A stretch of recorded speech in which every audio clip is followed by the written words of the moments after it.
सच्ची मित्रता। एक छोटा सा गांव था और उस गांव का नाम रामपुर था और उसी गांव में रमेश और सुरेश भी रहा करते थे।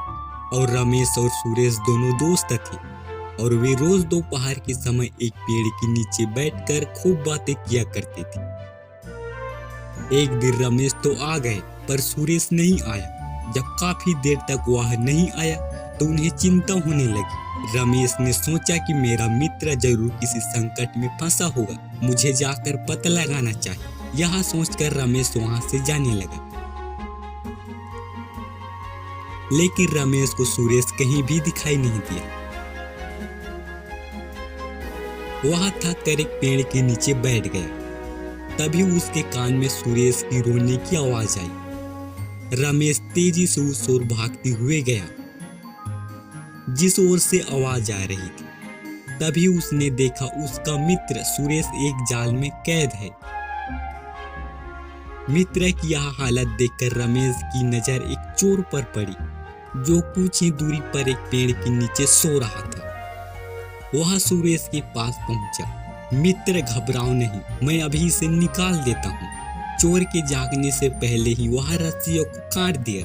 रमेश को देखकर सुरेश की जान में जान आई। सुरेश को वहां से निकाल दिया। तभी चोर की नींद टूट गई। जब उसने सुरेश और रमेश को भागते देखा तो वह उसके पीछे पीछे भागा पर दोनों उसके हाथ नहीं आया। रमेश और सुरेश झाड़ियों के पीछे छिप गए। फिर चोर ने दोनों हाथों से अपना सिर पीटा। उधर रमेश और सुरेश ने पुलिस को फोन लगाकर बुला लिया और चोर को पुलिस पकड़कर ले गई। शिक्षा। सच्चा मित्र है मुसीबत के समय काम आता है। चतुर पत्नी। एक छोटा सा गांव था और उसी गांव में पति और पत्नी रहते थे और उन दोनों के पास बहुत बड़ा जमीन था और उस जमीन में कुछ नहीं होता था क्योंकि वो बंजर जमीन थी। उसे उस जमीन की जुताई की चिंता थी क्योंकि वो बुजुर्ग हो चुका था और उस गांव में रात होती ही चोर आते थे। रात में वह किसान अपनी पत्नी से बातें कर रहा था और उसी समय घर की पिछवाड़े से आवाज आई। फिर किसान की पत्नी ने कहा, लगता है चोर घर में घुसने की ताक में है। किसान की पत्नी का अनुमान सही था। दो चोर घर में घुसने का कोशिश कर रहे थे। किसान घबरा गया पर किसान की पत्नी चतुर थी। वह जोर से बोली, अरे डरने की कोई जरूरत नहीं है क्योंकि मैं रुपये और गहने अपने घर के पास वाली जमीन में गाड़ दिया है। किसान की पत्नी की बात चोरों ने सुनी। उन्होंने सोचा कि अब घर में घुसना बेकार है। वे दोनों चोर बंजर जमीन में गए और खोदने लगे। पूरी जमीन को खोद डाला लेकिन एक भी फूटी कौड़ी नहीं मिली और दोनों चोर वहां से भाग गए। और दूसरे दिन किसान ने देखा तो सारा बंजर जमीन अच्छी तरह से खुदा हुआ था।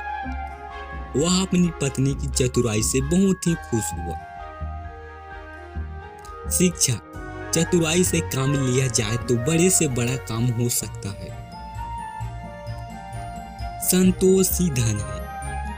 एक बार एक ब्राह्मण और बनिया राजा से मदद मांगने जा रहे थे। रास्ते में उन्हें एक फकीर मिला। जब फकीर ने उनसे पूछा तो उन्होंने कहा वह राजा से मदद मांगने जा रहे हैं। उन्होंने फकीर को भी अपने साथ चलने को कहा और कहा तुम भी राजा से कुछ मांग लेना। राजा बहुत दयालु है। तीनों दरबार पहुंचे। राजा ने ब्राह्मण से पूछा तुम्हें क्या चाहिए। ब्राह्मण ने कहा महाराज मेरी पत्नी का स्वर्गवास हो गया है। घर में काम काज के लिए मुझे दासी चाहिए। राजा ने बनिए से पूछा कैसे आए। बनिए ने कहा मेरा व्यापार डूब गया है, उसे दोबारा चलाने के लिए धन की जरूरत है। राजा ने उनसे 500 स्वर्ण मुद्दे देकर फकीर से पूछा तुम्हें क्या चाहिए। फकीर ने कहा मुझे कुछ नहीं चाहिए, बिना मांगे ईश्वर मेरी आवश्यकता पूरी कर देता है। राजा को बुरा लगा। उनके जाने के बाद राजा ने सिपाहियों से कहा इन तीनों में से जिसके पास कुछ नहीं हो उसका सिर काट कर लाओ। थोड़ी दूर जाने पर बनिया थक गया। उसने स्वर्ण मुद्राओं की थैली फकीर को थमा दी। सिपाही ने उसका हाथ खाली देखकर सिर काट कर राजा के पास ले आया। राजा को यह देखकर बहुत दुख हुआ। उसने कहा, तुम्हें गलतफहमी हुई है। जिसके साथ स्त्री नहीं है उसका सिर काट के लाओ। सैनिक चले गए। ब्राह्मण लघु शंख करने के लिए रुक गया, लेकिन स्त्री फकीर के साथ चलती रही। ब्राह्मण को अकेला देखकर सैनिकों ने ब्राह्मण का सिर काटा और राजा के पास ले गए। राजा ने ब्राह्मण का सिर देखा तो सोचने लगा कि फकीर ठीक कहता था, जो कुछ नहीं मांगता उसे सब कुछ मिल जाता। शिक्षा संतोष ही धन है।